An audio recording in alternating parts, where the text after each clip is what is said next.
Hey guys. Oh my God, my apologies. I thought I hit the live button. I just realized that I didn't. We are now live. Okay, I'm waiting for people to come in. I was like, oh my God, they're suppressing this video. Okay, we are now live. Come on in, come on in, come on in. Come on in, come on in. Come on in, come on in.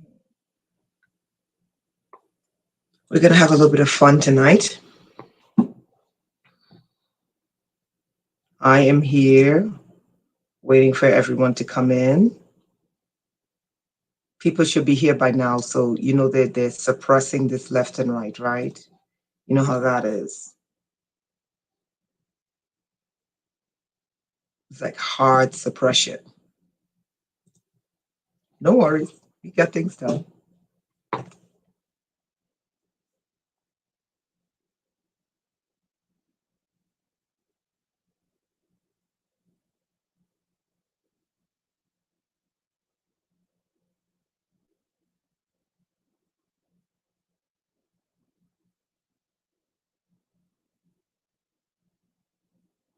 Okay.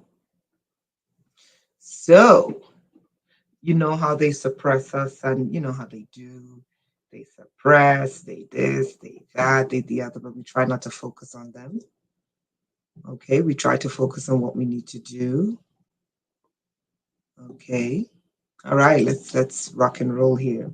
Hey, hey, hey, hey, hey. So what we're going to do is we are going to do roll call. As you come and leave a like and a comment. We appreciate your comments. We love everyone here. I can be abrasive sometimes, and I'm only abrasive when people are rude because I'm like, why should I be nice to rude people? Okay. All right, guys. So we're going to get started. Okay. Why should I give rude people beautiful energy? They need to see a reflection of themselves, right? Okay. All right. So enough with rude people.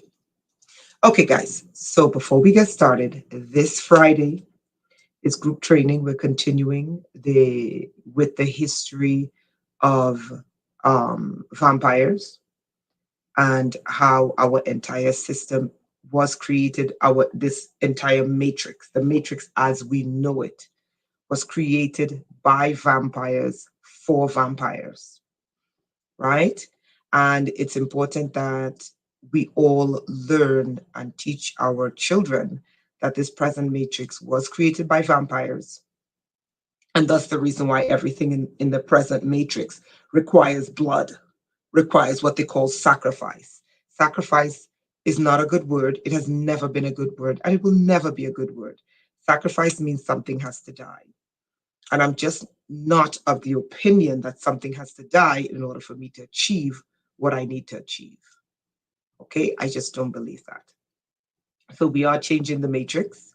We are collapsing the matrix and creating a new matrix. We are changing the laws of physics and we are bringing in cosmic laws, higher laws into this realm.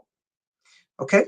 All right. So, with that said, this Friday, 7 to 9, is group training. This is the information here. The link is here. Okay? There should be way more people here, but as you know how they suppress stuff here, right? Okay. Now, 7 to 9, group training this Friday. That's the link to book. You know how it goes. Okay.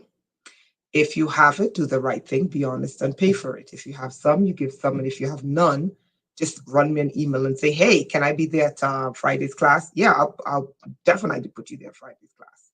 Okay. So, no problems. But this Friday, we're looking at vampires and the present matrix. So, we looked at vampires in the grid because that's who the grid is built for. It's built for vampires, right? We looked at vampires in technology. Now, what we're going to look at this Friday is how the entire system was created and religion was created as a vampiric force.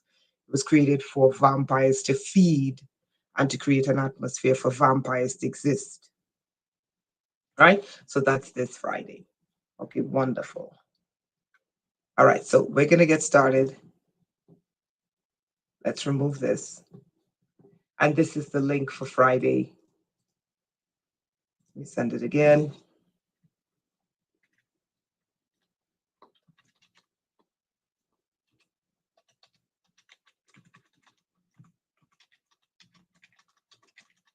Okay. So first, we're going to start off by telling you the story. I have a wonderful guest for you today. Okay. I have a wonderful guest for you today who should be here in an hour.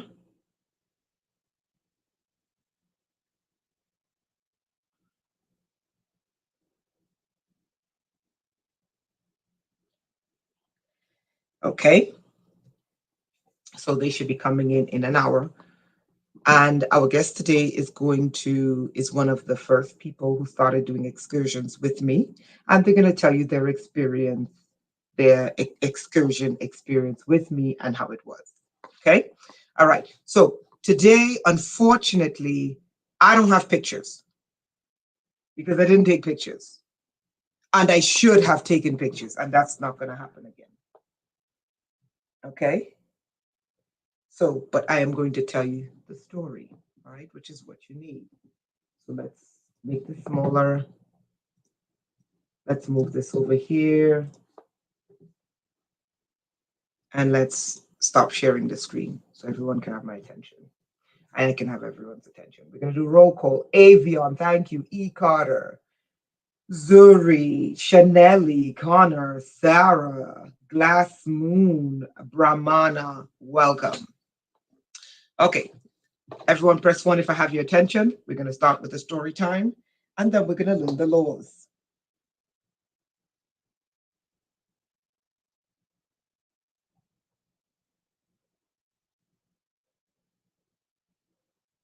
Okay, press 1 if you're ready.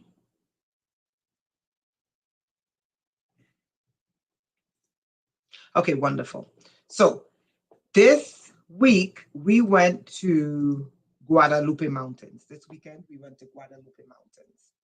And the Guadalupe Mountains, the history of why they called it the Guadalupe Mountains was because Guadalupe was one of these fierce female warriors who battled the serpent.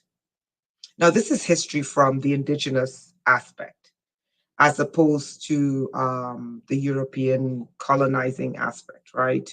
But even though I think Guadalupe, they told me the story as an indigenous story, but Guadalupe may in fact have been a Catholic. And there was a history of a battle that took place in this area between the people of that region and the serpents. And Guadalupe was this fierce female warrior who battled the ancient serpent in this area. She lost the battle and her body was buried somewhere in the Chihuahuan Desert. Allegedly, we don't know where her body was buried because it's alleged that the serpents took her body. The serpent race took her body and it didn't want anyone to find out where she was buried. Right? So that is the story from the indigenous side, right? So this weekend we went to the Guadalupe Mountains.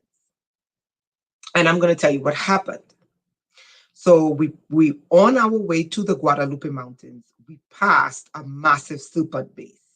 I didn't take pictures, but the next time I go, I will take pictures so you guys can see this with your own eyes. The serpent is about this. We're in Texas, but you could see the serpent from the Texas side, and the serpent is in the New Mexico side. Okay. It looks like it's close, but it's not. It's probably like 50 to 70 miles far. Okay. But you could see it because the serpent is that big. The head of the viper, it's a mountain that looks like a viper coming up from underground. And we believe this is the viper race who fought Osiris and Isis. We believe that this is the viper race who fought Guadalupe and Sleet Sleet Tlapacatl. Okay? And I'm going to answer questions afterwards, right? So we passed by the viper and I said, hey, listen. I said, look, do you see the viper? And we stopped there. There's a place, a rest stop. We got at the rest stop and the person was like, oh my God, that's a viper. Look at this. It is enormous. enormous. No problem, Avion. The viper is about 10 miles wide, and you see the head coming up out of the ground. You see the eyes of a viper. At the time you were going, the viper's eyes started to open. Now, the person who's coming in an hour will tell you about the viper because we both saw it too, right? Now, when we next to the viper, there's two mountains that look like two eggs. They are not eggs. But from where you see the viper first, they look like two eggs. When you curve the mountain, the eggs turn into two giant serpent eyes. So it looks like two eyes staring at you. Okay. So we drive past this mountain and we get to the Guadalupe Mountain. And on the Guadalupe Mountain, we see this face.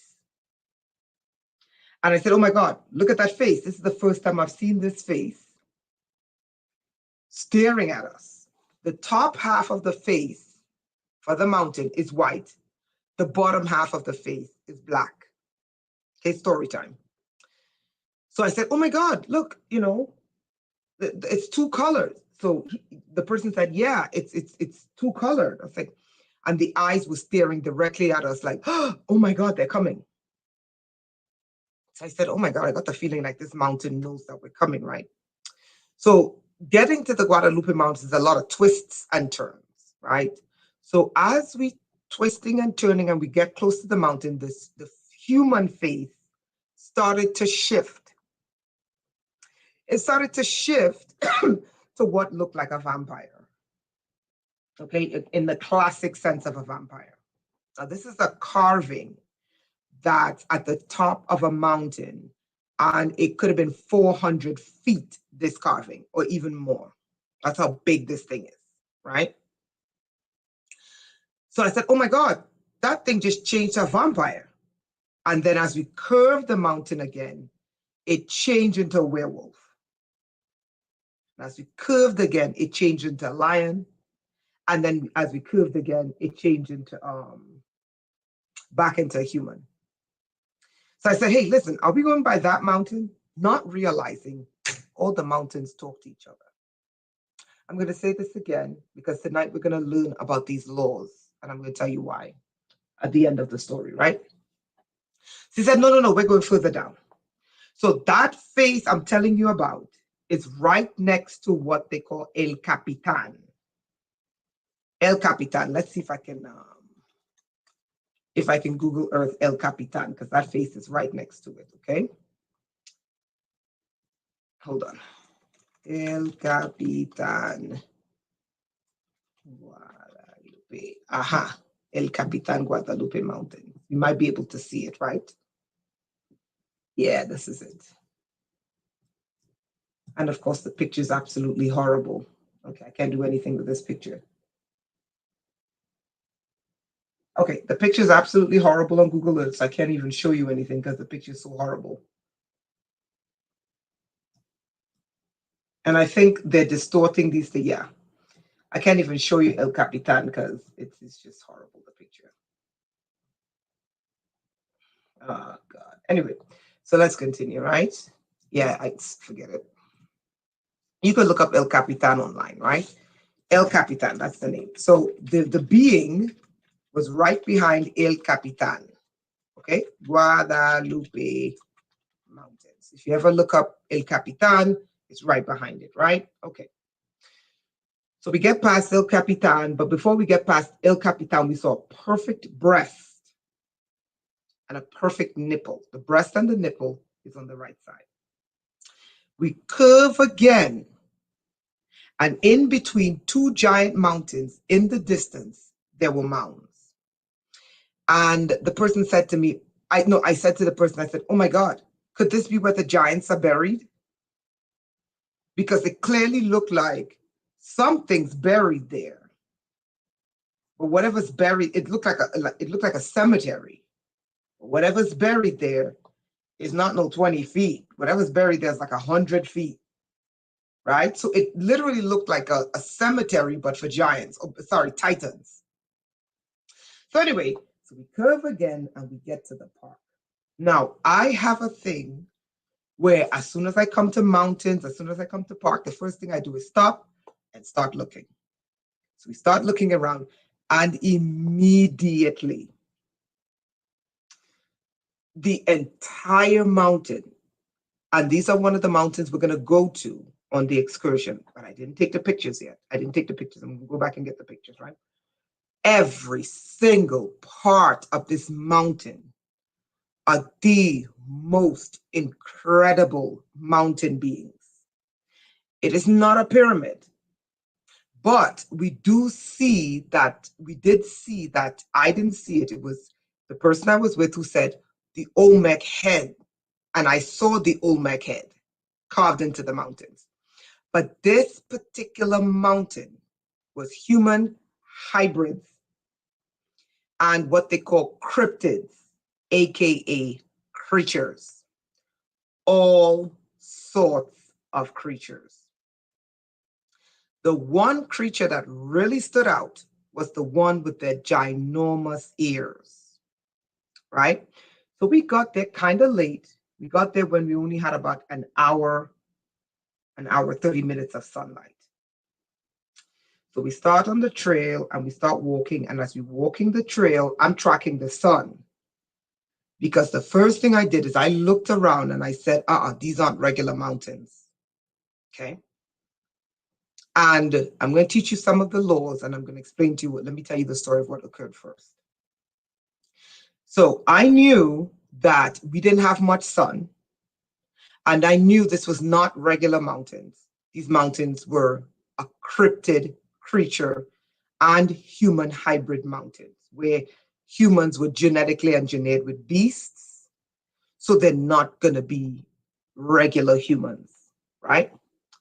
So we started on the trail. And as we're on the trail, I looked for things like snakes. There were none. I looked for things like scorpions. There were none. I looked for I listened for insects. There was only one insect we heard. One. I looked for things like animals. Okay. And there was like one we heard. One we saw. Actually, we saw that animal on our way there. So these were things that I was looking for, right? And also geolocation. So I was the one walking in the front because at times the trail got really narrow. So you had to walk in single file, right? So we walked about 25 minutes. Sorry, it was 15. We walked about 25 minutes. Yeah, Operation Crossroads. I was listening for snakes. I was looking for scorpions. I was looking for insects. I was looking for life. There was only one insect we heard. One. Let me say that again. There was only one insect we heard. Now, here's the thing. It could be the reason why there's one insect is because they spray the air and they die off quicker. So that could be it. But what about the snakes? You see what I'm saying? So the insects could be hiding because of the chemtrails, because they know they'll be the ones dying off quicker than anything else, right? Let me do a second roll call. Second roll call. Avion, Chanelli, Mikhail, Sarah, Zuri, E. Carter, Brahmana, Lilani, Sherry, Avion, Patrick, Operation, Dimples, SDL, Jay, Operation. Okay, welcome everyone. And did I said Connor, welcome. Okay, so pay attention to the story. So there was only one insect in broad daylight. One.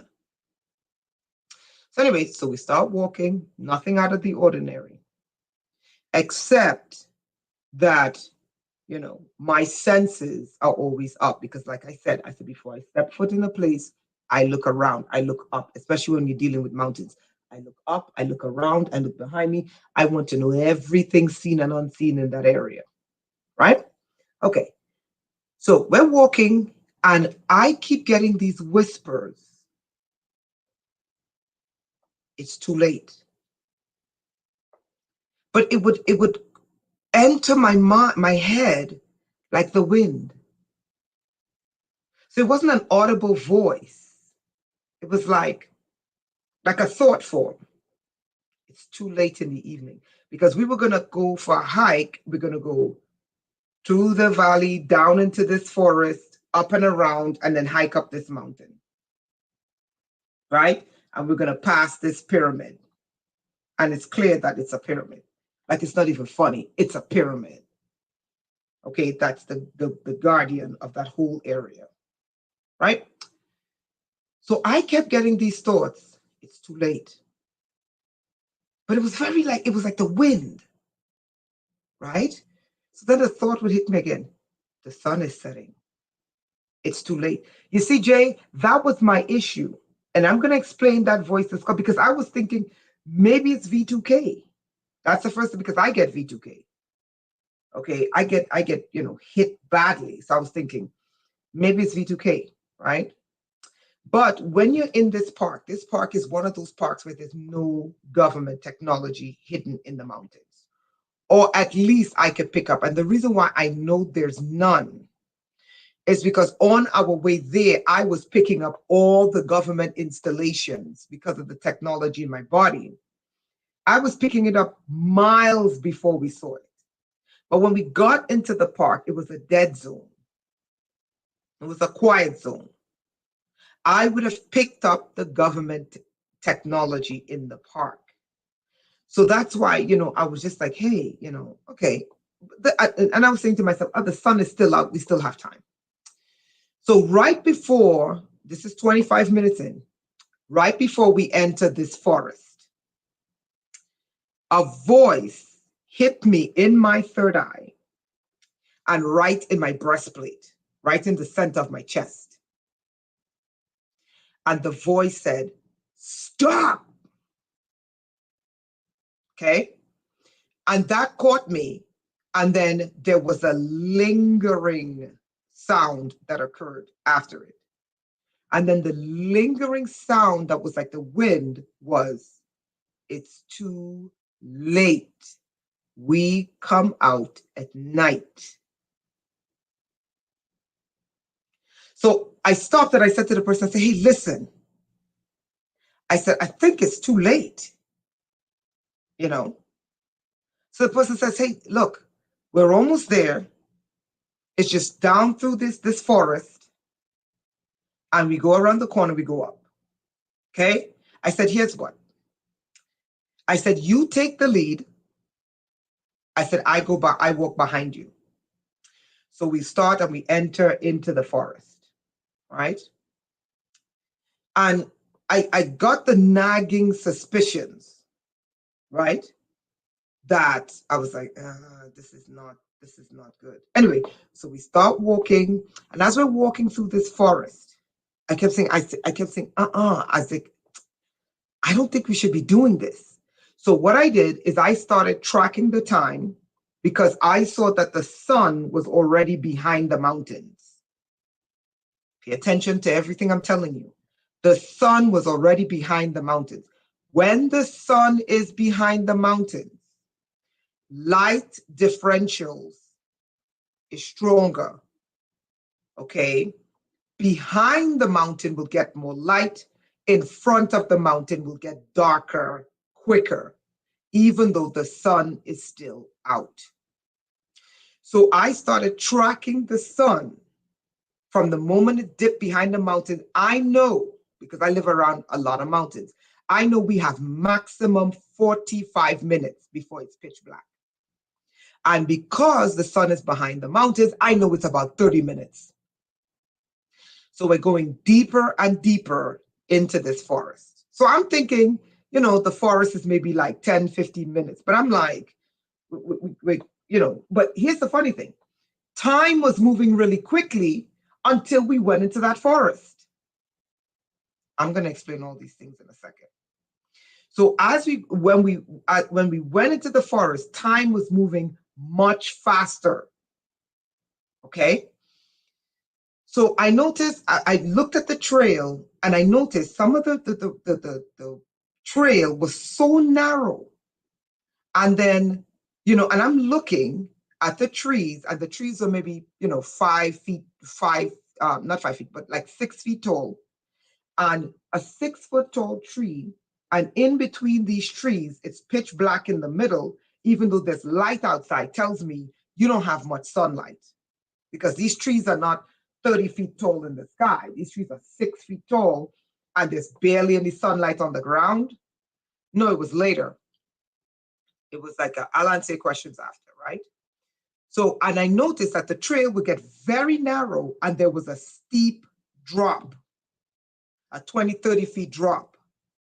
And I'm saying to myself, I'm like, I'm not like it. Not only that, loose rock and unstable rock, like you could slip on the rock, and then there's a drop 20 feet down into a crevice, into a dry riverbed that's like covered with trees, and desert trees, it's all prickly stuff, right? Okay. But I noticed as it started getting darker, still a lot of light outside, but it started getting darker, I noticed the nature change. And I'm going to explain to you that nature change, right? So then I'm having doubts in my head. Then all of a sudden, because I put him in the front, I put the person to walk in the front.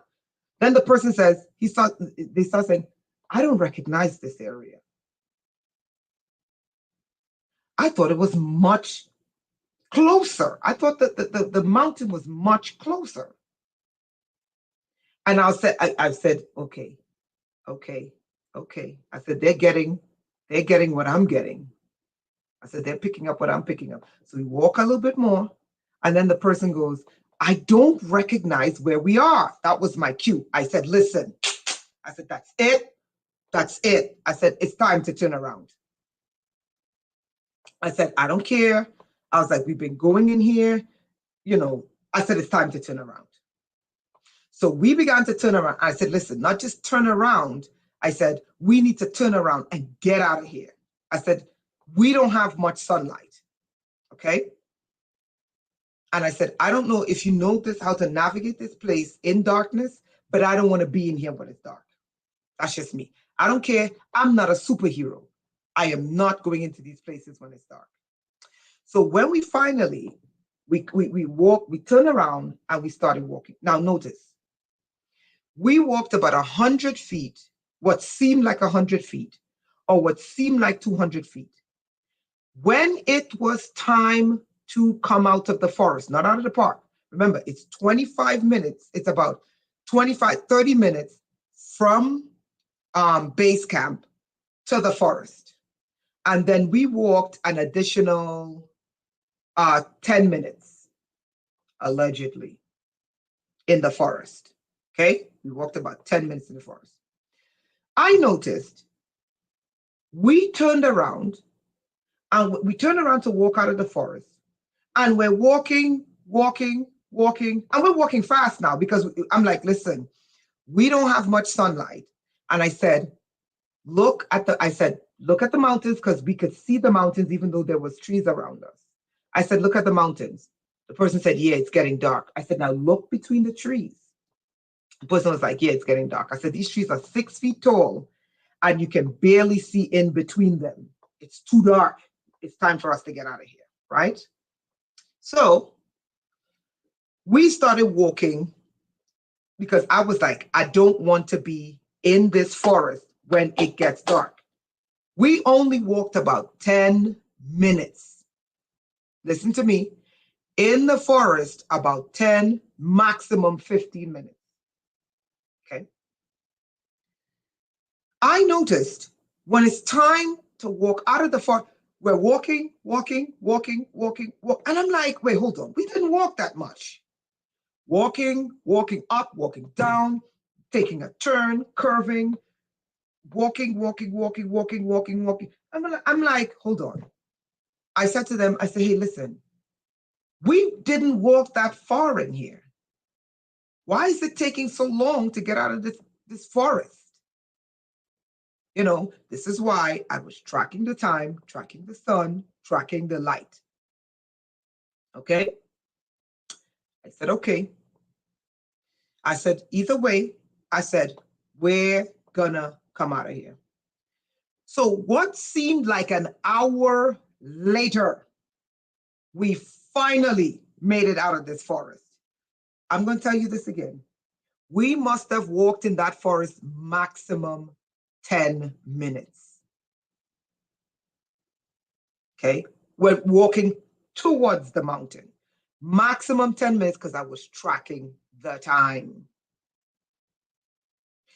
When it was time, I know I'm repeating myself, but I have to say this. When it was time to turn around and get out of the forest, because I was like, I do not want to be in the middle of shrubs where I don't have clear view of anything. And there's a steep drop here, and I don't know what predators are here. I don't want to be caught up in this. I want to be out, clear view. Okay? It took forever to get out of that forest. We make it out of the forest. All of a sudden, on our way back, we notice, hey, what's this path? A path we didn't see on our way towards the mountain. There's still light outside, but just remember it was darker in that forest than it was when we came out. And the trees in the forest are maximum 6 feet tall. Maybe 7, but I don't think so. It's about 6 feet tall. I said, wait, hold on. Where did this path come from? He goes, yeah, I don't know. He said, maybe this is the path I should have taken. So he stops to go to that path. I turn around and I look at these mountains. I said, oh my God. So he walks, he goes, Renetta, that path goes all the way, it goes deep all the way around. He said, that must have been the path I should have taken. I said, you know what? I said, let's come back and do this another day in the daytime. We're out of here. It's still light in the sky. So we're walking. Another path shows up. I'm like, wait, hold on. Where were these paths when we were walking towards the mountain? I said to him, I said, okay. I said, do me a favor. So when we came out of the forest, oh, I forgot to mention to you. The thing that made us stop in the forest is when I heard right in the center of my chest, right in the center of my chest, I heard coming from the mountain to the center of my chest. We're in the forest, we're about 10 minutes in. Right in the center of my chest, I heard, we warned you. Okay, remember, when the voice spoke to me and said, stop, and shook me to get my attention, I heard a lingering voice saying, we come out at night. Okay, nighttime is our time to hunt. It's too late. What finally made us stop about 10 minutes in is when I said to him, I said, that's it. I said, that's it. We have to turn around. It's when I heard a small voice. It wasn't in my ear. It wasn't V2K. V2K is they aim technology at your head for you to hear. This was something speaking directly in the middle of my chest. And it said, we warned you. And the feeling I got from we warned you was, when it gets dark and we come out, you can't blame us. That was the feeling that I got. That's when I said, that's it. Time to turn around. We have to do this another day when the sun is out. Like early in the daytime. Not now, it's too late. Anyway, but I didn't tell him anything. I didn't say what I heard, but I did say, I have something to tell you. And I said, I'm not going to speak about these entities on their territory. And I'm going to explain everything. So anyway, so we ended up coming out, and then we come to this path where there was like 3 paths in the road. So this person knows the trail because they've been there before. I said, hey, which way to go? They said, okay, this way. We got lost. It ended up in a dead end. We turned again. That one ended up in a dead end. Okay? 2 dead ends. Now, all this time, the sun is going down, and I'm beginning to feel the hair on the back of my neck stand up. Now, before that happened, I turned to him and I said, "Look at these mountains." The person said to me, "Renetta, these things are coming alive. What looked like stone in the daytime looked like entities as the night began to fall, looked like entities coming out of the rocks and materializing." Is everyone following? Press 1 if you heard that.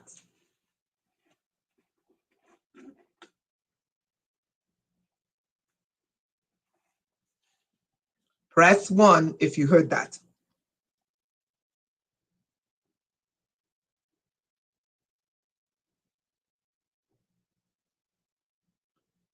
Okay. So I turned to him and I turned to the person and said, "Hey, look at these mountains." The person goes, "Oh my God, oh my God, they look like they're coming alive," but not just coming alive. What looked like cryptids, what looked like human hybrids, what looked like gargoyles, ogres, because they were all in this mountain, looked like they started coming through the rock into this realm in physical reality. I said, okay. I said, what we will not do, I said to myself, I said, what we will not do is talk about them. Because the hair on the back of my neck told me they're waking up. I said, we're not going to talk about them on their territory. And I'm going to explain to you the lessons afterwards. So we got lost once. We got lost a second time. And then he looked up. We went dead end once, dead end a second time. And then he looked up and said, "Oh my God, that's the sign. Carter, you got it." He goes, "That's the sign we need." So all of a sudden, the road to the sign appears. But I started panicking when we first got to the first dead end. I said, my heart started racing, not panicking, but my heart started racing. But my brain said, "Calm down, look for landmark." And I said, number one, the pyramid is on my left, which means the road is on my right, because I was tracking the pyramid because the pyramid was tracking us, right? I was tracking the pyramid when we were going in, and the pyramid was tracking us. So I said, when we were going in, the pyramid was on my right. I said, if you're coming out, the pyramid is on my left, the road has to be on my right. Okay? I'm going to tell you the secrets because the mountains gave me a message. So we finally got to the road. We're still in. We're still about 400 or 500 meters in. We get past this abandoned town. The abandoned town is spooky as hell. And all the while, the hair on the back of my neck is standing up. I knew we were being monitored by fierce predators. Okay. We finally made it out, got into the car, and he goes, "Oh my God, oh my God, oh my God, I hope the gate is not closed." And I heard a voice say to me, "The gate is open." That's what I heard. I said, "The gate is going to be opened." So we got in the car. Listen carefully. The phone had no connection. On our way there, we had connection with our phones all the way there. On our way from there, we had no connections until we entered the city. On the highway, listen carefully, he goes, "Renetta, that's an angel." Guys, I did not take the photo, but I have a witness. There was a mighty angel sitting on top of the mountain with a short inch dagger pulled out. The angel had wings. This is a cloud. I am not making this up. A mighty cloud being with its hand outstretched, and in its hand was a sword. Sitting on top of the very mountain, it was enormous. The entire mountain was a cloud in the shape of an angel with a sword drawn. I was not the one who saw it.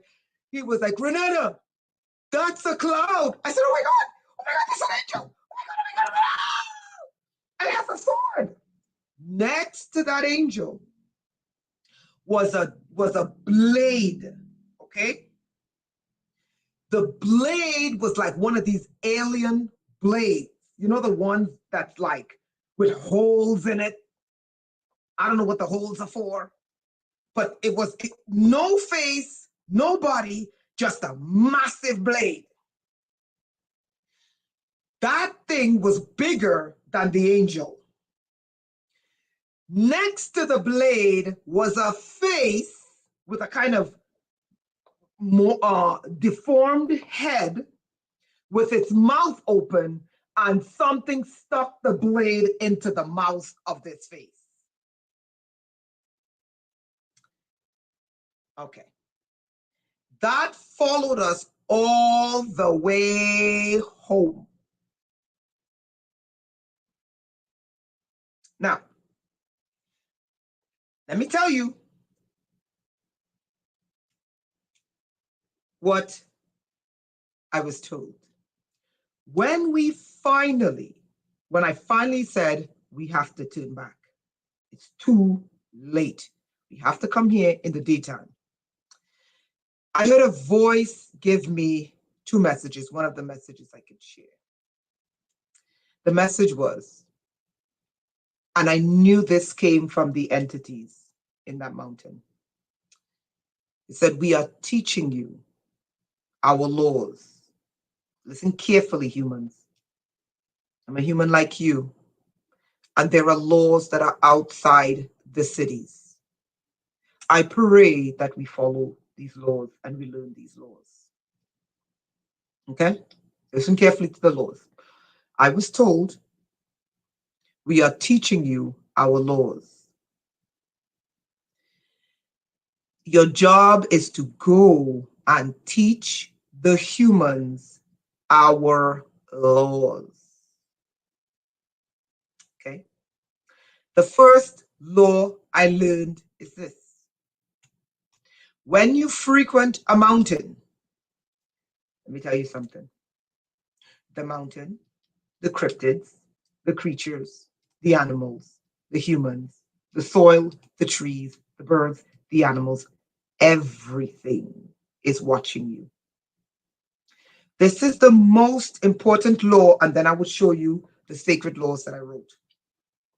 The most important law you must understand. You must learn, and you must never forget. Never forget this. This is the law, the first law that the mountain and the ogres and the creatures and the cryptids taught me. Every mountain around the mountain is a vortices, is a portal. Everyone type vortex portals.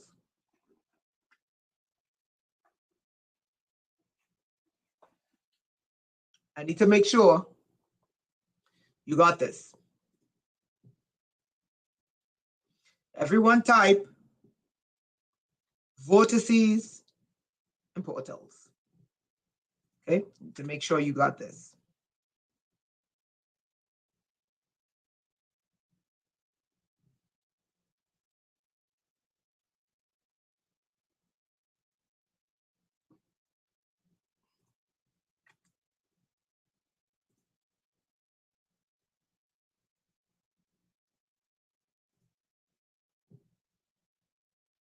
Thank you.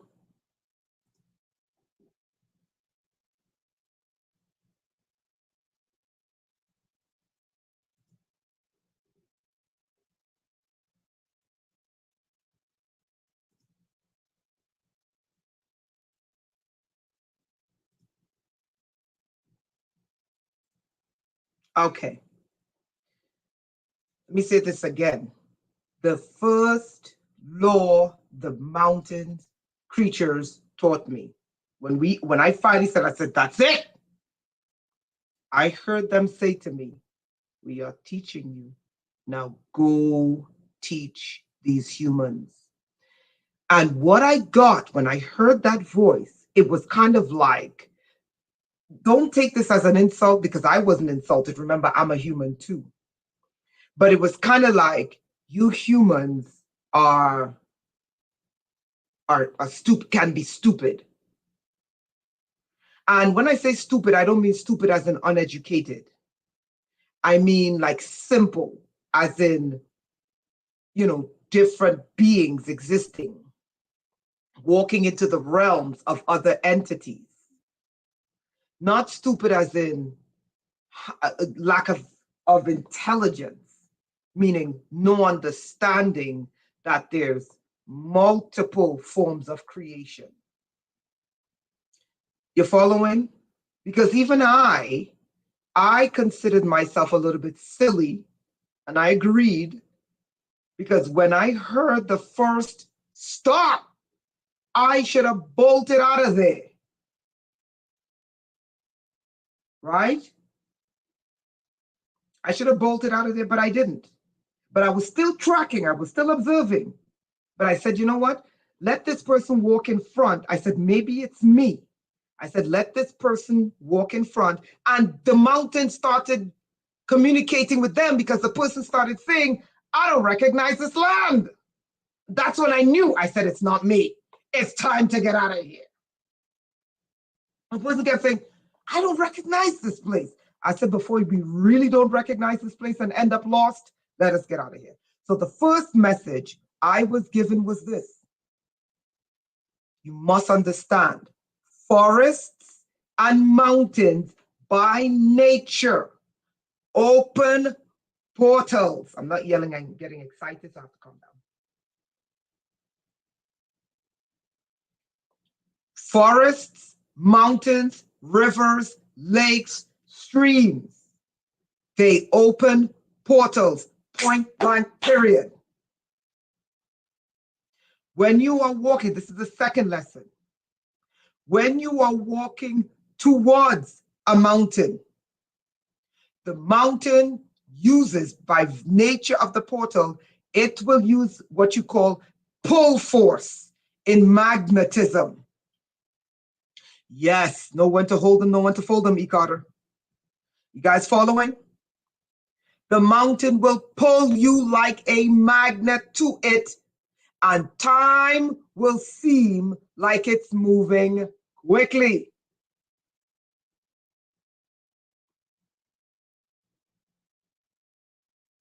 Okay? When we were walking towards the mountain, we blinked. It was already 25 minutes. When I finally said, we need to get out of here, it's getting too late. It seemed like we were walking. I'm like, what? Hold on. We didn't walk that far. How come? I'm like, we're still in this forest. The mountain will still, even though you're walking away from the mountain, the pull force of that mountain is still in effect. Okay? The third thing you need to know is that the clock in your head, did I say the clock on your wrist? Yes or no? Did I say the clock on your wrist? Let me say this again. The clock in your head will become distorted and you will lose track of time.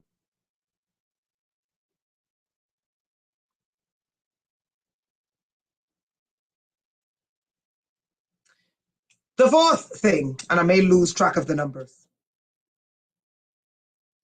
is that your compass, your internal compass, will become disoriented. You will lose a sense of direction because you are in of vortices. And it is using a pull force. Did anyone hear what I said?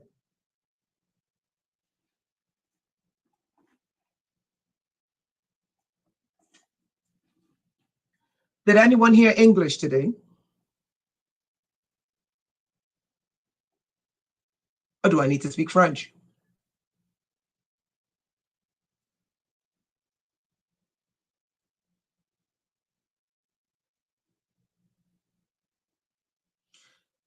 Your internal compass will be off. You will be disoriented.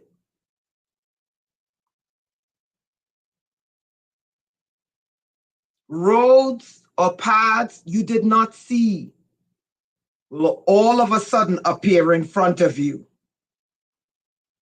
You will think you took a left, when in fact you took a right. You will think you took a right, when in fact you took a left. You will be looking at your clock thinking you still have enough sunlight when you don't. Yes, ma'am. Yes, Miss Sherry. We're speaking English today.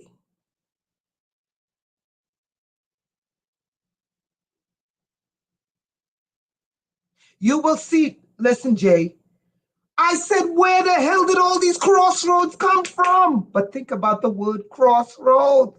Cross. They came out of nowhere. I'm like, how come we didn't see this when we were coming?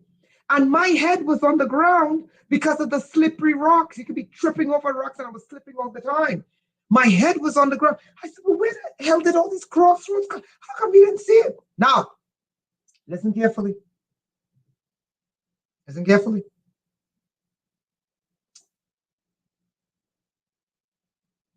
The field, when you try to leave, the field will expand greater than the area of the mountain.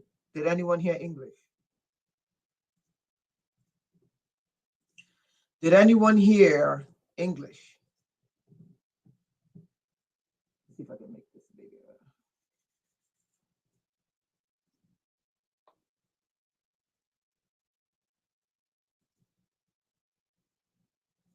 I think that's big enough.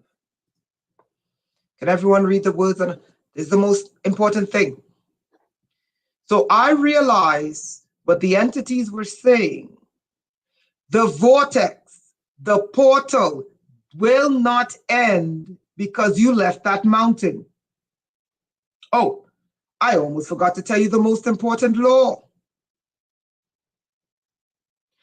That's what makes people get followed home, because they don't. I'm telling you what the creatures taught me. This is why it is not wise to take stuff from these places. Listen carefully. The portal will expand further. Jay, I can email it to you.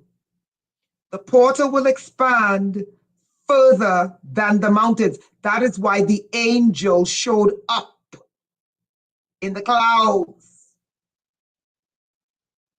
This is why it is not wise to take things from these areas, because the portal will expand, the vortices will expand wider and further than the mountain or the forest. You take their stuff, they come after it. They do not operate on a law of forgiveness. Now, what I do is great question, Sherry. What I do when I enter these places, because people visit mountains, the moment I see them, I give them recognition. I recognize them. Funny enough, they recognize me before I show up. That's when I realize, hey, all these mountains talk to each other. They knew we were coming before I landed there, because that mountain being, I passed by there twice and never saw that being. And this time I saw that being. The second time I saw the being. I said, this being knows we're coming. I said, we're not going to be close to this mountain, right? He said, no, which means that being ran back and told all the other beings, hey, she's coming. Okay. And this is why the beings gave me the warning, it's too late. Get out of here. Now, let me tell you the most important message, the law of light. Okay. These are the sacred laws I have learned thus far. And I'm going to go into your questions. Okay. We got 5 minutes before I bring the other person in. The mountains are not always scary like this. Okay.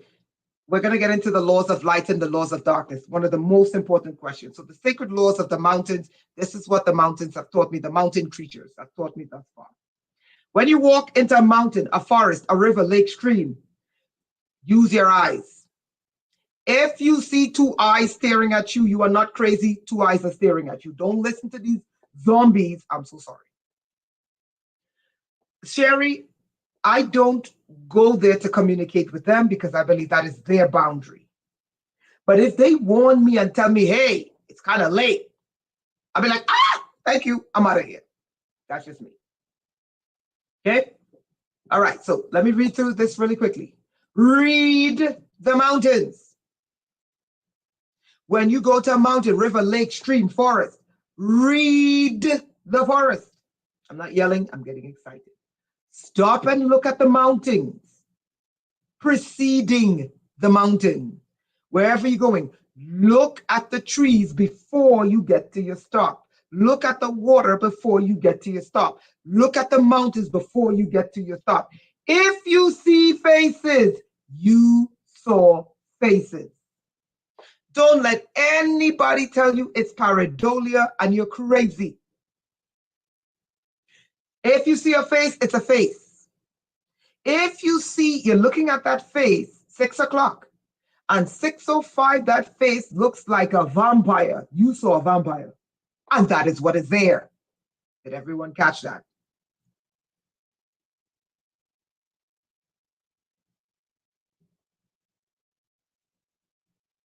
SDL. Yep, exactly. Exactly. Okay. Number 2, when you get to the mountains, rivers, lakes, streams, I'm teaching you the laws the creatures taught me. Because the creatures said to me, they allowed us to get lost while the sun was setting. Not only did they allow us to get lost, they allow us to feel their hunger. Law number 2, when you get to the mountains, look up. Do you see faces? If you see faces, what appears to look like faces, you saw faces. If you see the faces look human, then that is the ancients who lived there.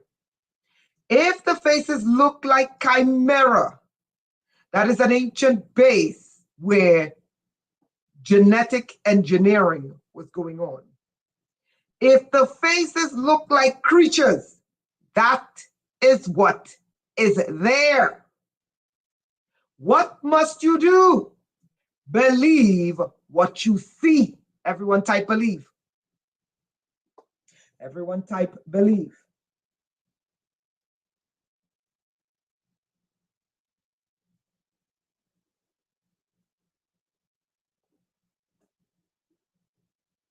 You must be sensory.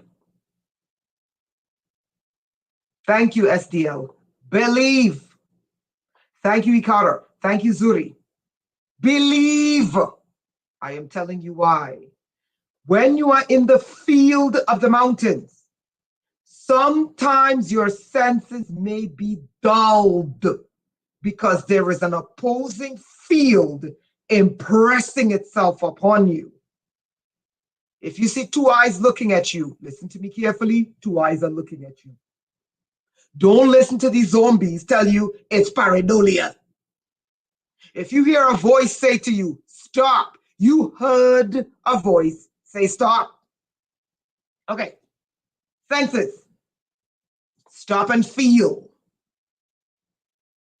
Stop and feel. What do you feel about the area?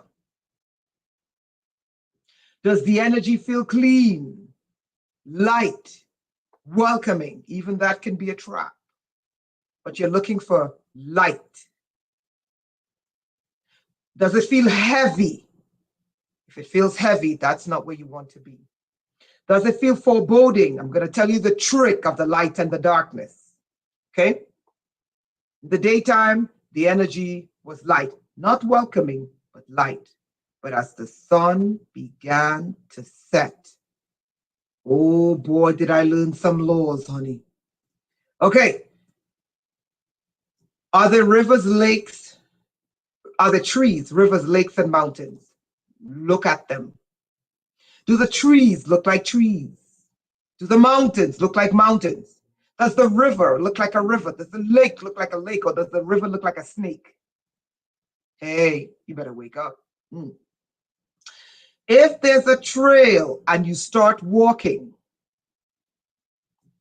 do you feel like you're being watched? When we were walking to the mountains, it wasn't a welcoming mountain, but it wasn't heavy. It's when we tried to leave, I said in my head, there are predators watching us. And when I said predators, I didn't mean mountain lions. If you feel like you're being watched, get out of there. What do you feel? Does it feel human? Or does it feel otherwise? When you start feeling, believe what you felt. I didn't say run. I just said get out of there, right? Stay calm. One of the things I do is I always tell the creatures, listen, I didn't come here to cause trouble. I know this is your territory. But when that creature said to me, we warned you, I said, I don't give a damn. It's time to get out of here. And I'm going to tell you the laws of light and the laws of darkness when you're dealing with mountains, when you're dealing with forests. Okay? Speaking to mountains, trees, earth, water, etc. Speak to them, show them respect. Listen carefully. You speak to them and you show them respect. Listen, I know this is your territory. I'm just here to take pictures. I don't want to be abducted. I don't want nothing scare me. I don't want to see nothing. I'm just here to take pictures. I'm not here to steal anything. And you ask, do I have permission to come here? Show them respect. Okay? You are not there to harm or disrupt. And you can ask for safe entrance and safe exit and protection. That is what I do. Okay? I let them know I don't want to be lunch. I ain't want to see nothing. I ain't want to hear nothing.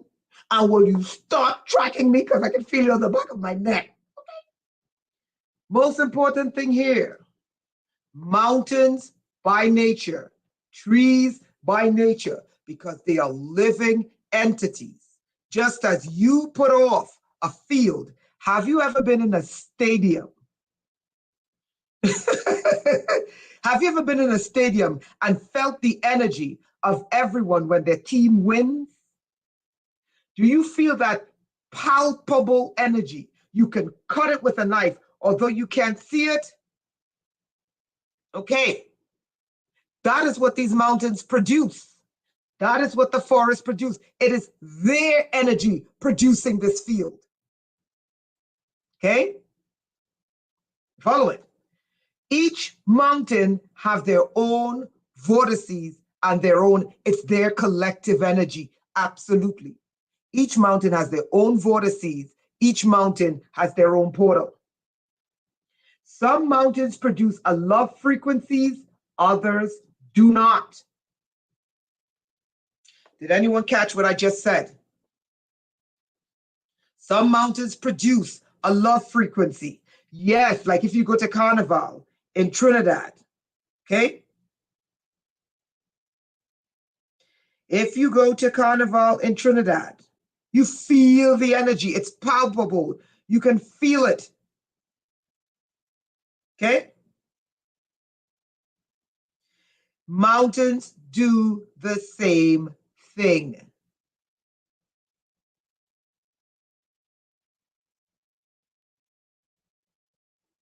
Mountains do the same thing. But the difference is the energy they can produce. You can get pulled into their dimension. And that is not what you want happening. Let me show you the way how a vortices work. Carnival, that's a great example. When that specific song plays, everyone's frequency becomes the same, and whatever the song tells them to do, they do. The vortices that these mountains and trees produce, you will get sucked into their field. Hopefully, not as lunch. Okay, it could be said that the mountains biofield, mountains produce portals. Don't let anyone tell you mountains are not alive. Don't believe these people. And this is why the mountains, the creatures in the mountains told me, warn the humans. Okay. It could be said that the mountain biofield is producing a frequency in relationship to the solar energy hitting it. So it could be the sun interacting on the mountains. Okay. And it's producing an energy field. Okay. Yes, Zuri. In Carnival, people lose themselves. In these mountains and these forests, people lose themselves. Okay. Mountain vortices portals react differently when you're in their field. Listen carefully. This is the most important part. I started talking about this. Okay.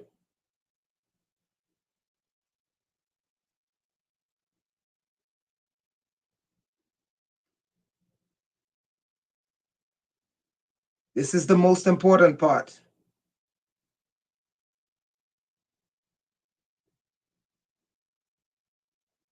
Okay. When you get close to a mountain, you get close to forest, you get close to water, understand that a portal opens. The portal, unlike water, unless it's water, because water uses a push frequency, they use the pull force of a magnet. People, you must understand that your body is magnetized. You must understand that you have metals and minerals in your body. You must understand that a lot of people have aluminum in their body. Okay. A lot of people have metals, heavy metals in their bodies. Mountains produce a pull force. It will pull you towards it. And when you're trying to leave, you're trying to change the poles. Remember, the mountain is bigger than you. Okay, we're almost done, and I'm going to bring in the guest. Remember, the mountain is bigger than you. Its pull force is stronger than yours. I want you to understand what I'm trying to show you. I'm not yelling at you, right? I get excited, sorry. The mountain's pull force is stronger than you. This is why when you turn around to leave, you may become disoriented because you're flipping poles. Did everyone catch that? Okay. So it's a pull force when you're moving towards it. It's a push force when you're moving in the wrong direction. It may use a pull force when you're moving away. It's highly possible. Some mountains clearly are. Disorientation may set in when you're trying to leave because you're flipping poles. I told you about your internal clock will become disoriented. Your internal compass will become disoriented. Your spatial, this is the most important thing, your spatial awareness will become disoriented. What do? Stop. Look for lights.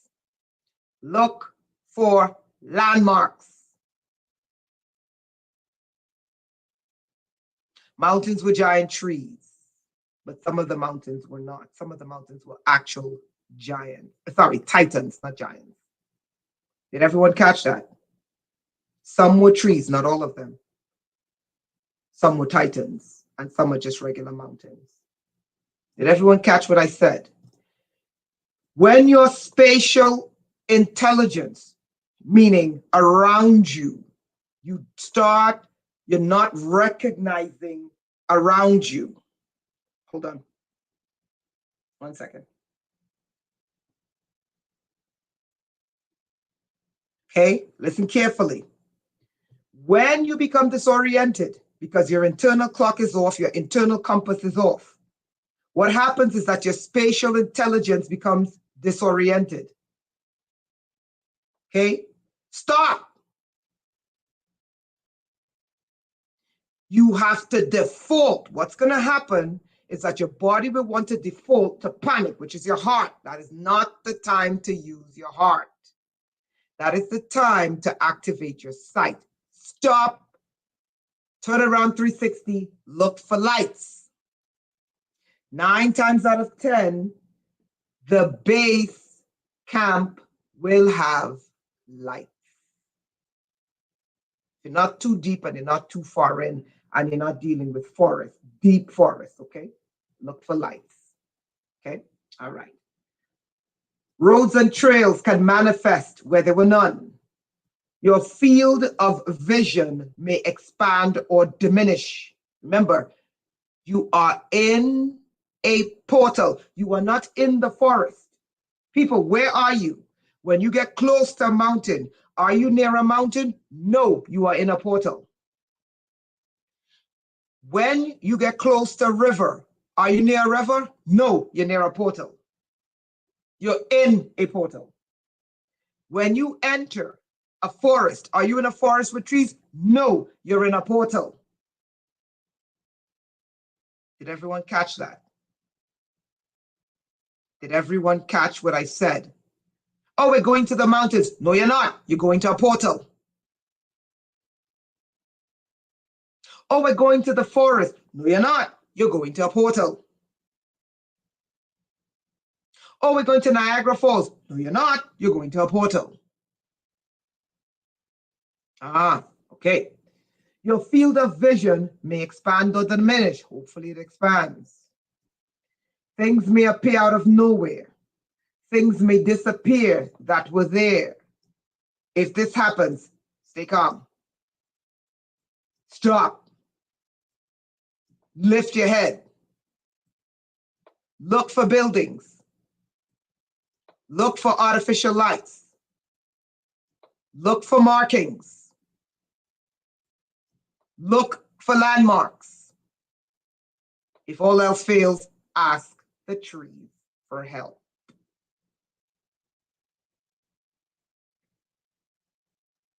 Pick up some dirt and ask the dirt for help. It's been there longer than you. Okay. Mountain cryptids, being spirits, titans, warnings. If you are new to the mountains, when they speak, when the creatures in the mountains speak, their voice may be faint, unrecognizable, sound like the wind. It will feel like it's a passing thought in your head. That's why you will disregard it.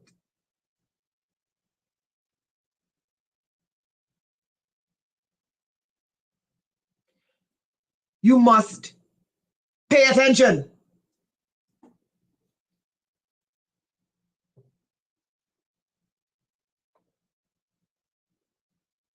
Did you hear me?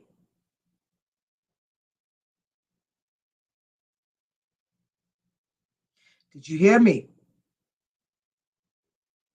When the creatures in the mountains begin to speak, it will sound faint, unrecognizable. Hey, what voice is this? It will sound like the wind. It will feel like a passing thought.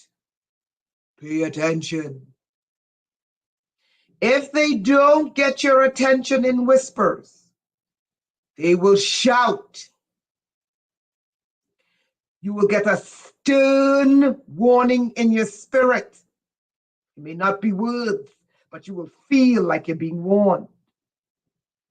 They may misdirect you and make you lost so you can learn the dangers.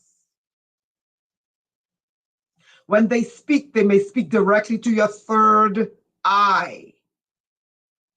When they speak, they may speak directly into your breastplate in the dead center of your chest. Pay attention. Now, these are the most two important things. These two are the most important. The laws of light. Let me tell you something. These mountains and the cryptids and the creatures, even though when I make a mistake on their territory, I apologize right away. 9 times out of when I find myself in their territory at the wrong time, I apologize right away. Like, I did not know. I am sorry. I apologize. And then I purify myself and then I move on. Okay. And I don't willingly go and violate their area. I don't willingly go looking for them because I'm like, do you want someone to come into your house and demand that you come out of your house? No. But these are the most two important parts of tonight.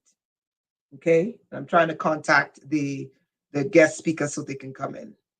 Okay. It's not all bad. Going to the mountains and going to the forest is not all bad. But there are spiritual laws you must learn. Okay. These are the laws of light that I learned when it comes to the creatures in these areas. When it is daytime, most of them are bound. Did anyone hear what I said? I'm waiting for the other guests to come in.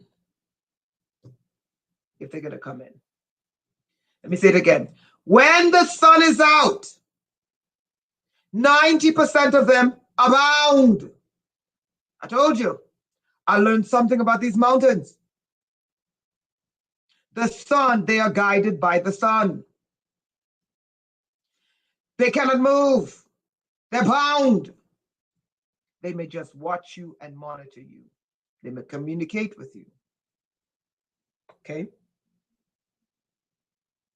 Okay? You know how the religious Bible says darkness fears the light and refuses to go near it because the light is a boundary.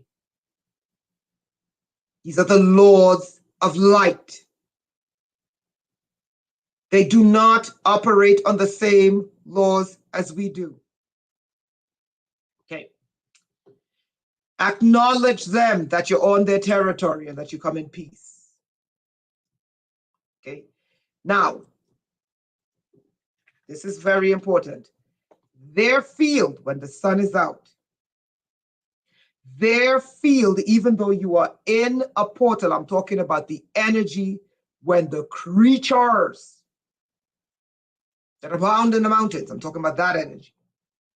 Their field may not be as strong in the daytime, but because you are close to mountain, close to water, close to forest, the portals are still open. So be aware. This is the most important part. These are the laws of darkness. Everyone type darkness. Everyone type darkness. It's very important.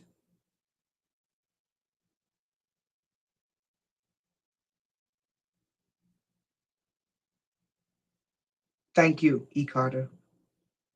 Thank you, Avion. Everyone type darkness. I need you to get this. Sarah, SDL, thank you. Operation, thank you.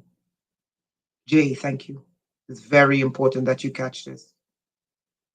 These, Leilani, thank you.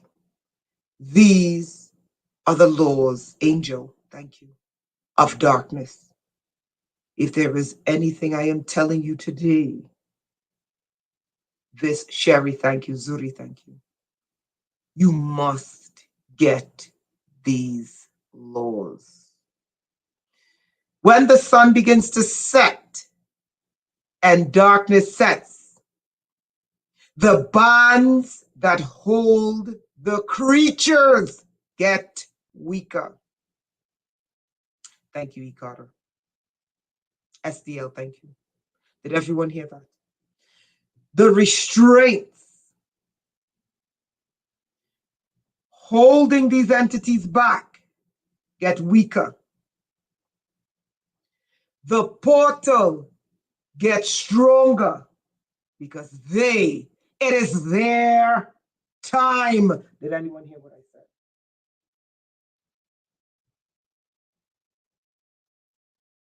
Did anyone hear what I said? Nighttime is whose time? Not because you live in a city. That means the creatures operate with your laws. Sherry, I would have to agree not to look at them, but I would also say not to look at them, not to call upon them, but be aware.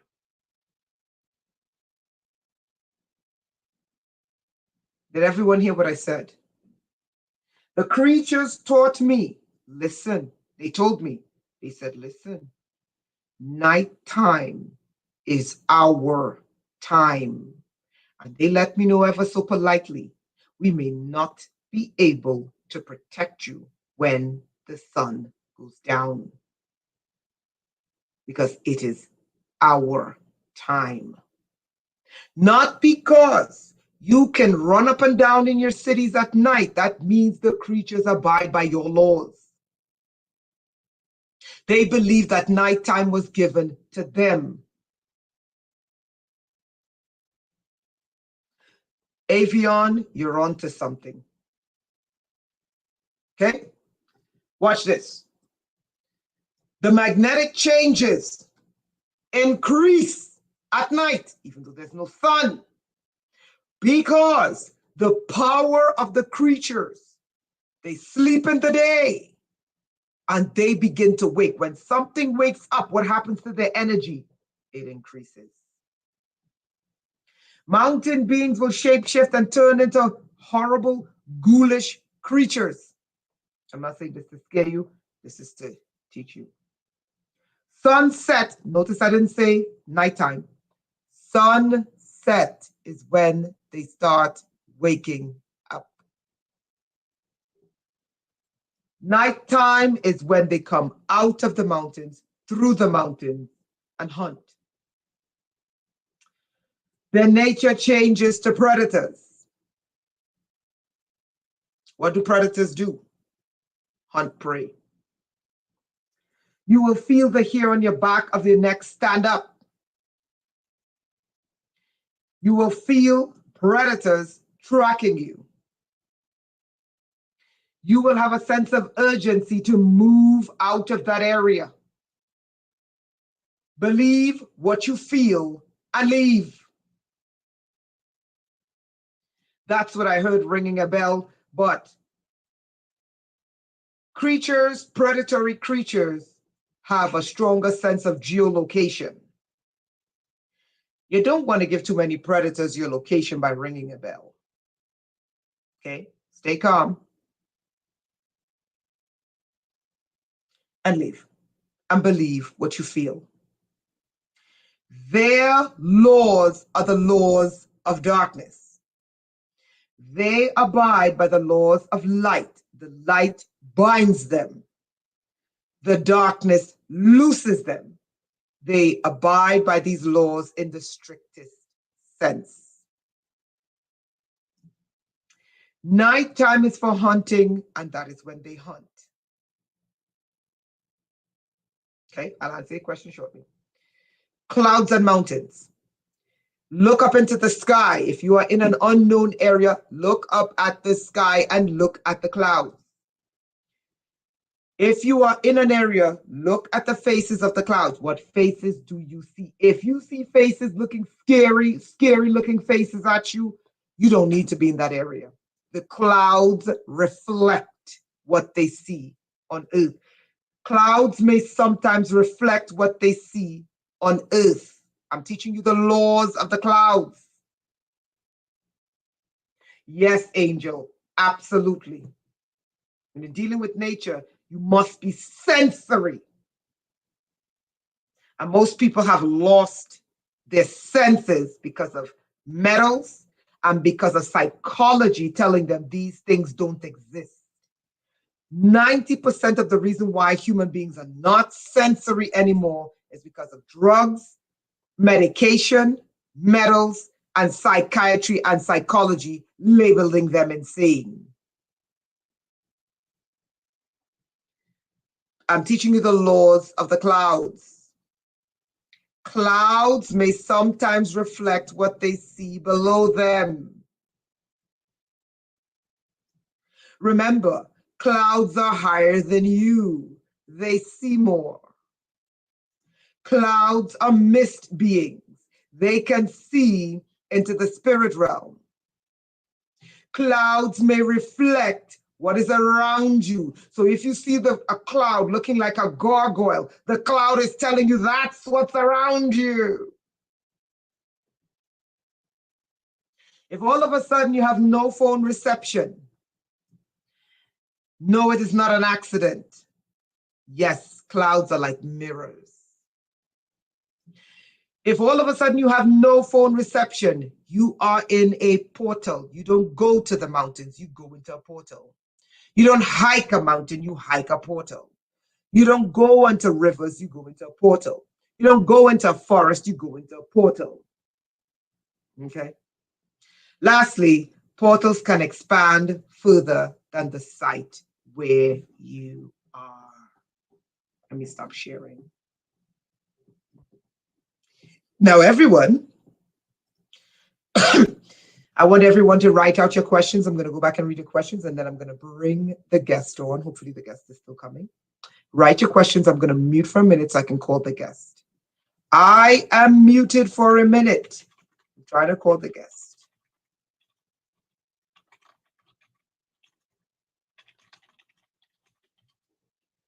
Write your questions.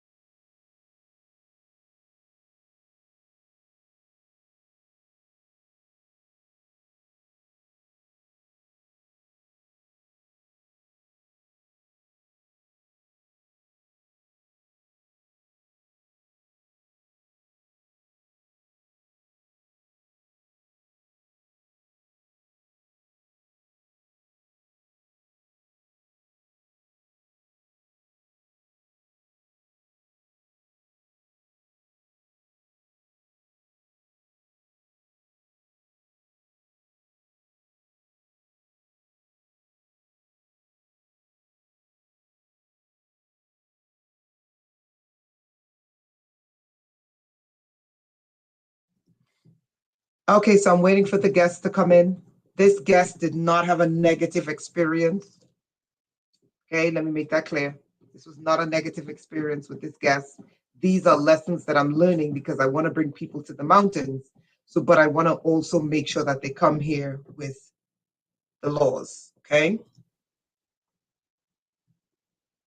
Okay, let's see here.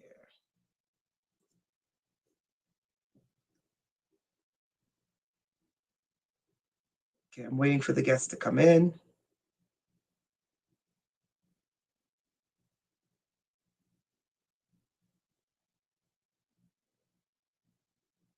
Okay, so I'm going to read your comments. Just give me 1 second again. 1 second. Let me bring the guest in.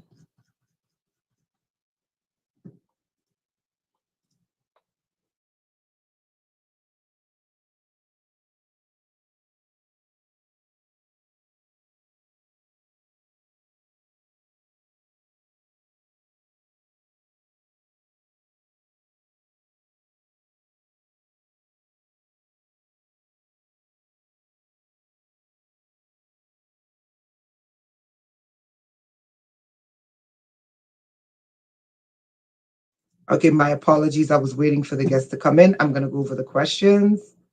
And no worries, okay? No worries. All right, so let's look really quickly. There were some really good questions here. Yes, we went into a portal. Can you get them to communicate their needs or wants? I don't do that. I don't. Sherry, great question. I don't do that. I don't engage with the creatures. Now, if a creature warns me, because I'm by a mountain or whatever, and a creature warns me, hey, be careful, I'd listen. Sherry, the question, great question. Are they angry with humans? What I got was a sense of guilt that they've taken so many humans. Um, but what I also got was humans are careless. So I don't feel like they were angry at humans. What I felt was they're like, it's our nature. So teach the humans, you know, teach the humans to um to be aware that we're here. Okay? Teach the humans to be aware that we're here. Okay, so we're almost there. I'm gonna mute for a second so I can bring the guest in. Okay. Hello, hello, hello. Coco Stahl, how are you? Unmute your mic. Hello, everyone. I'm fine. Okay, so Coco Stahl is a writer, very, very amazing writer. And Coco Stahl was one of the first people to go on an excursion with me. Their experience was not negative, not negative. So, no negative questions. What I'm trying to share with you is what the mountains taught me. So, Coco Stahl, I'm going to mute, and I would like you to tell the audience your experience with these mountains and which mountain you went to. Thank you, everyone. Hey, oh my, I tell you, thank you so much, Sister Renetta Jones, for inviting me for an excursion into these mountains. Um, Give me 1 second. All right, can everyone hear me? Yes, you could take off your camera. Your camera's on. Okay. Okay, yes, we can hear you. Keep talking. You're fine. Thank you. Well, as I was saying, I was invited on an excursion with Sister Jones. It was a beautiful, phenomenal experience. I had watched a lot of the videos and the little YouTube shorts that she would put on her channel on YouTube. And she said, won't you take a visit and, come and see these mountains and, see what experience you get from just being there looking at these mountains, with the naked eye, I went without expectations. I just went open with the clean heart, clean spirit, and just allowed Sister Renetta to show me exactly where we would go and do a tour and how we would navigate, into each mountain. Because I understand she works, and in the evenings, at certain times of the day, we would go into some of the local areas just to visit some of the sites that were there. However, I will say this: you will leave feeling that you need to be there. You really need to be there. I travel. I travel across the United States as I'm a truck driver over the road. But everywhere I go, I would reach out to Sister Rain and I will let her know I'm feeling a certain pull and I don't understand why. And like the first 3 days that I was back at work, I was in Michigan, I was in Atlanta. I know she did a live stream and she said the person who was here, they are feeling a pull. And we couldn't explain it to each other what that felt like. You just have to experience it. I'm very appreciative for the knowledge that she shares with the mountains. The language of the mountains is very important. Understanding where What did you you learn? Make personalize it. What did you learn? Oh my God, I've learned the history of some of the titans. The main one that Sister Rain announces is Sleet Sleet Klapokoclato. It took me maybe 3 weeks to pronounce that, or Pococlato. I've taught my granddaughter how to say it, and she says it without stuttering. So, learning what Sleet Sleet's message was as far as how the pharaohs were here and then they left, and then another group came, When and you came, okay, really yeah, quickly, when you came here and we went to go sleet sleet, what yeah, happened? phenomenal. What happened? It's like I received a message directly from Sleet Sleet, and the whole way I was traveling there, I felt she was calling me, and I kept saying, "I'm on my way, sister. I'm on my way. I'm on my way, Sleet Sleet. I'm almost there." And I'm driving like 700 miles to get to this area. But as we sat there around the mountain of Sleet Sleet, it was like a personal experience. You know, we enjoyed being in that area for maybe an hour, hour and a half, and it's like you feel a certain aura around you, and it's a very positive aura. You don't feel something bad or bad vibrations or bad energy. You really feel connected to these mountains in a very special way. Okay. And when you saw Akhenaten's mountain, what did you Oh see? What my. did you feel? We actually took a hike up the mountain after we parked, and Sister Rain said, "Okay, I want you to turn around, do a 360." And I did notice it the entire time we were going up that particular mountain. And as soon as I turned and I looked from as far as the eye could see and in the curve, I was like, "Oh my goodness, I'm really here."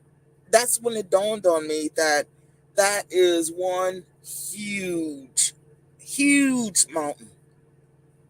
And you literally just standing there, and it's like I said, it's like you don't want to leave.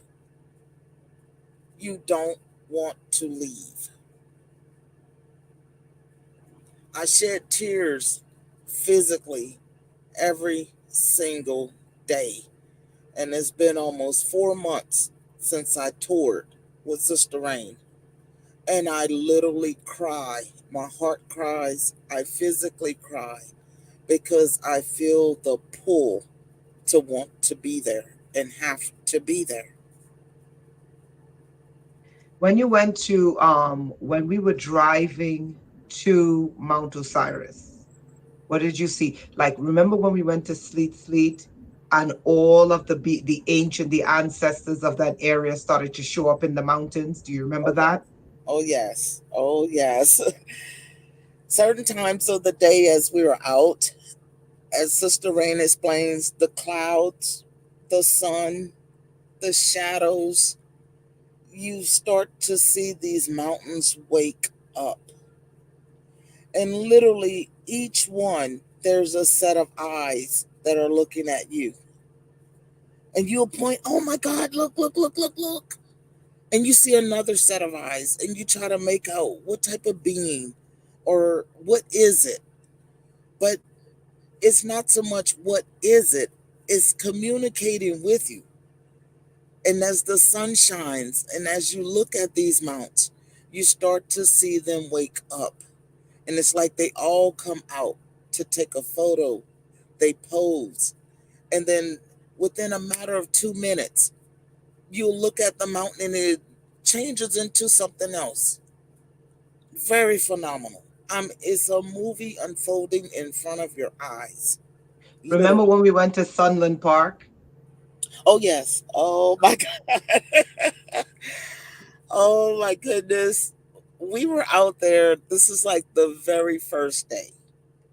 And Sister Rain and I, we were so excited. We were jumping up and down in the street, giving each other high fives as we were looking at each of the little items or different areas. Or I'm pointing over here, she's pointing over there. And, hey, take a photo of it with your phone, blow it up so I can see it. And then she gets her camera and she takes a better photo because I'm using a cell phone. And I'm like, "Look, look, look. Do you see the lady? Do you see the lady?" And she was like, "Oh my goodness." And she grabs her camera and she zooms in. We were literally in the street high fiving. there's this local bus that comes around, makes their rounds and brings people, just regular like Metro bus. And where I was parked, I was like, well, we have a great view here. She's like, if you don't get out of the way.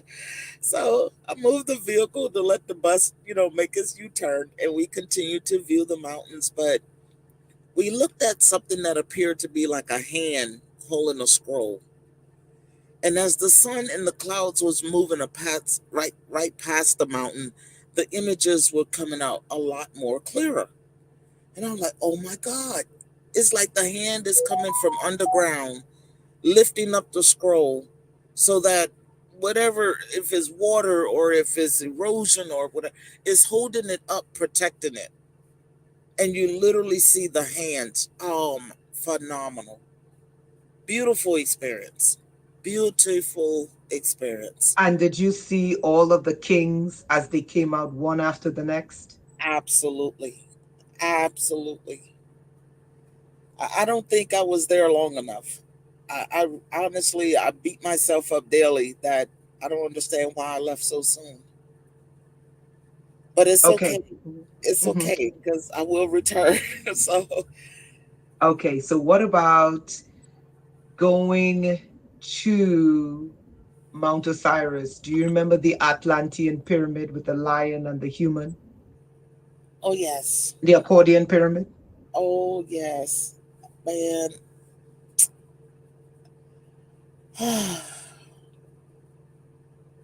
As we were driving, going to that direction, something said pull over on the shoulder of the road. Now, mind you, it's a very busy interstate. You got trucks that are just barreling down, going both directions. But we were safe. I just know we were safe. So we pulled over. It's a very small shoulder, but we managed to, safely park for about 10 minutes and allow us to look at the mountain and study it and get some photos. Some of my photos have disappeared. I don't know what happened. But nonetheless, I will, get those photos again. But as we were looking at this mount, I was like, okay, I don't know what the name of it is, but I just said it's an accordion mount because it's on two ends and it's like if you looked at a Chinese or Asian dragon as they do a parade, and you see them on stilts underneath the cover of the parade, and you see the dragon starts to flow through the crowd like an accordion, right? So as we begin to study this mountain, the little time that we were there, I was like, "Oh my God, sis, look! Do you see the head?" And she's like, "Yeah." And she grabs her camera and she gets a few shots. And mind you, my phone is charging. I'm having problems with my cell phone, and I managed to get maybe 3 shots, and I just put my phone down because I want to pay attention to the traffic and make sure her sister is safe because she's literally outside of the vehicle taking these photos. And mind you, again, the trucks are just barreling down, you know.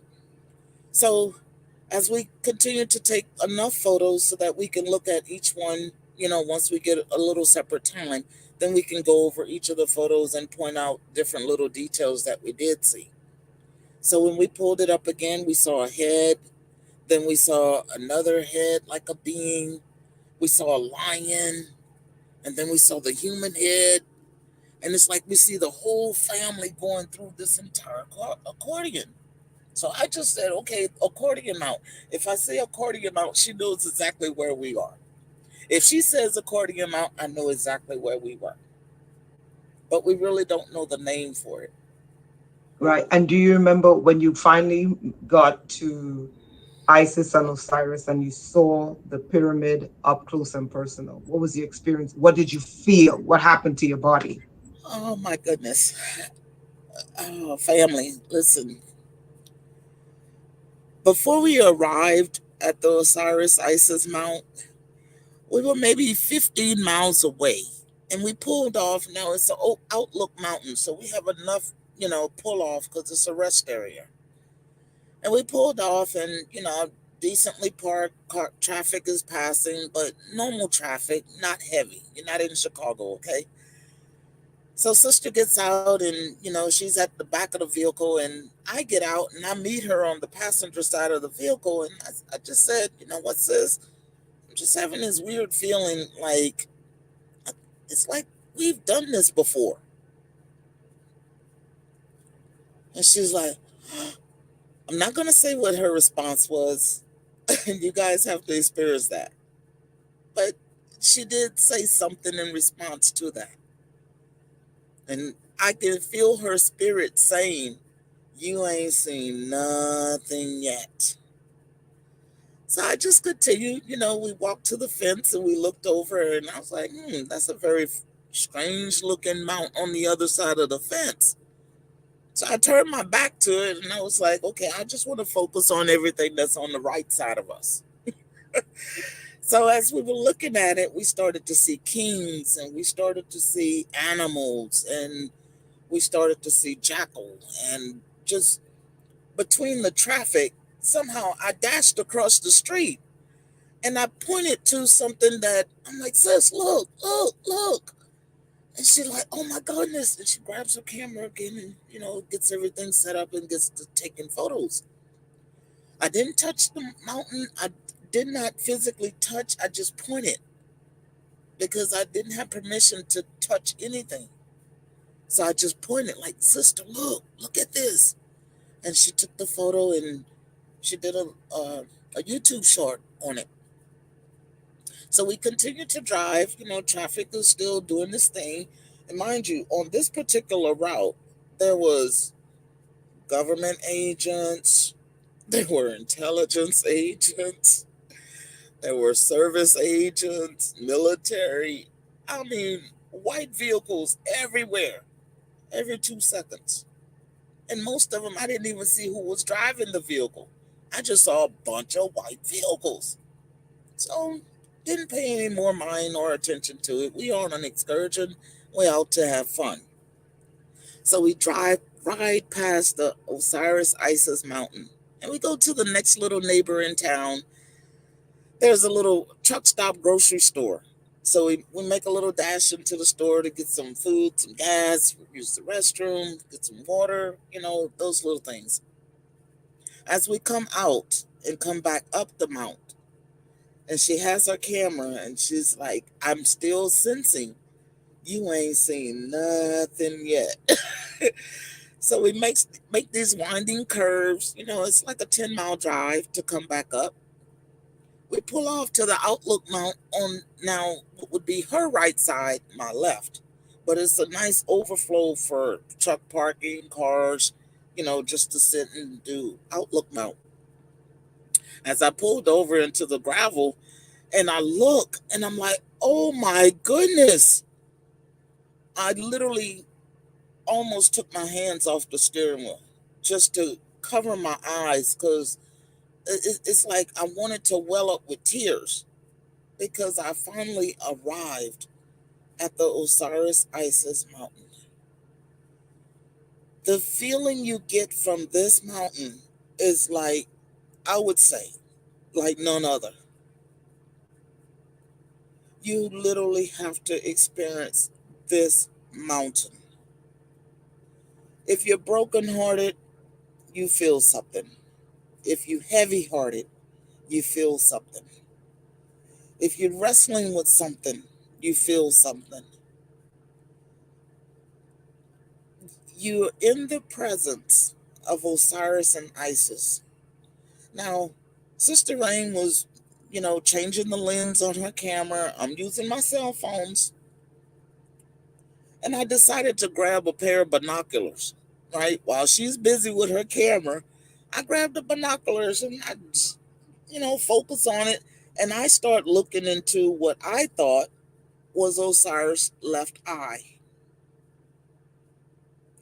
If you've known anyone saying you enter into the underworld through the left eye,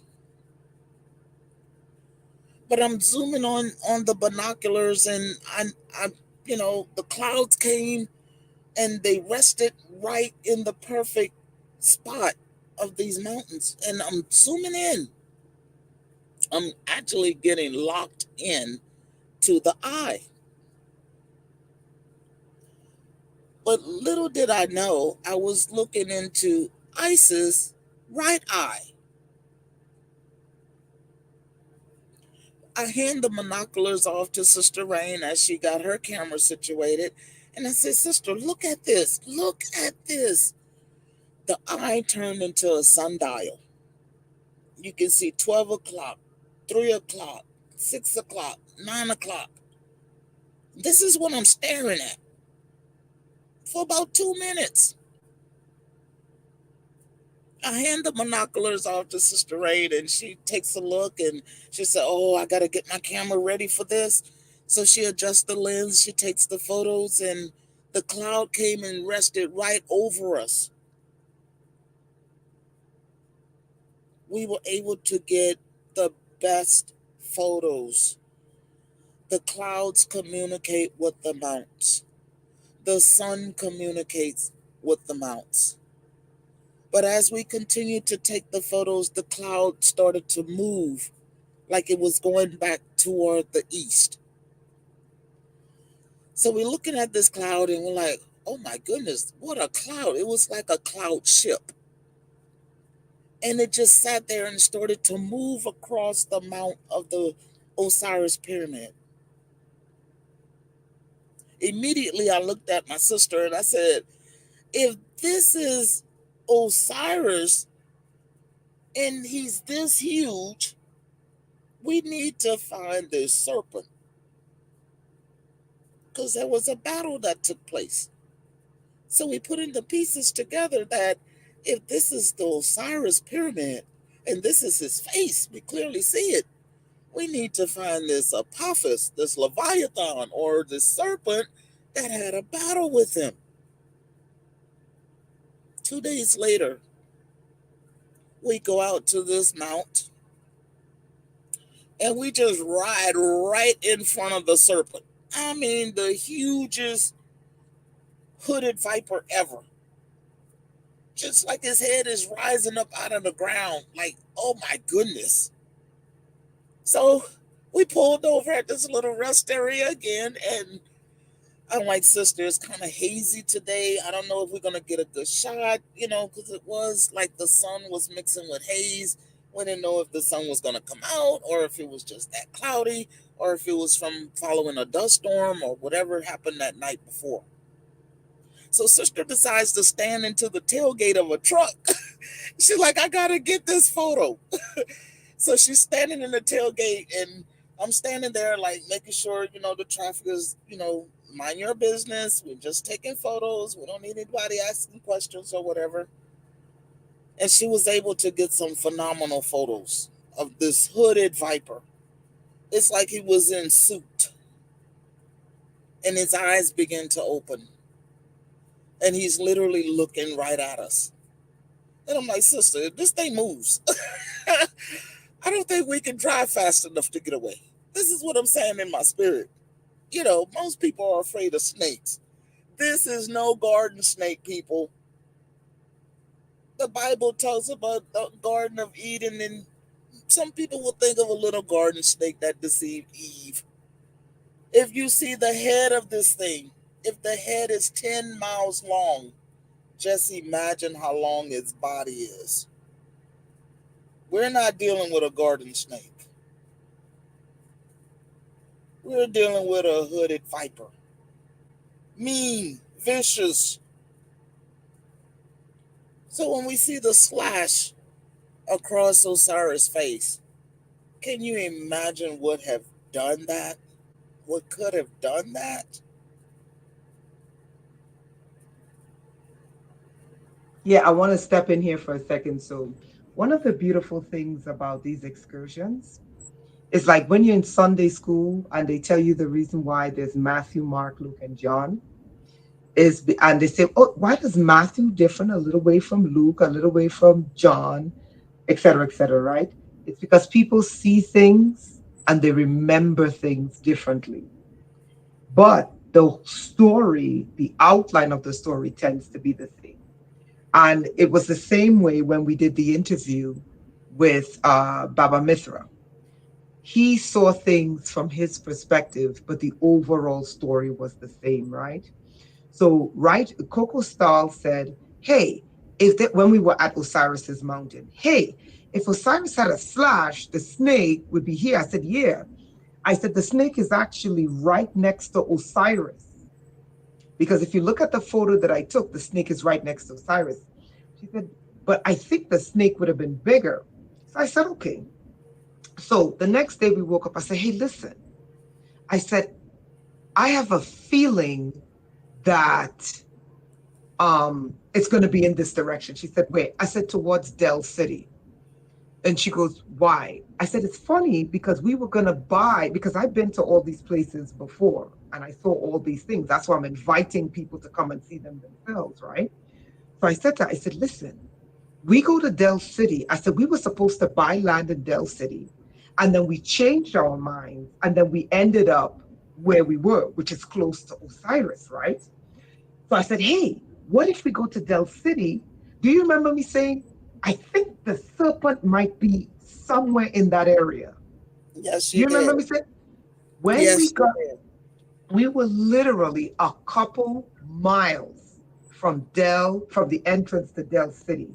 When I said, oh, we broke the mountains, right? When I Yes. said, oh my God, I said, Coco, that's a Yes. snake.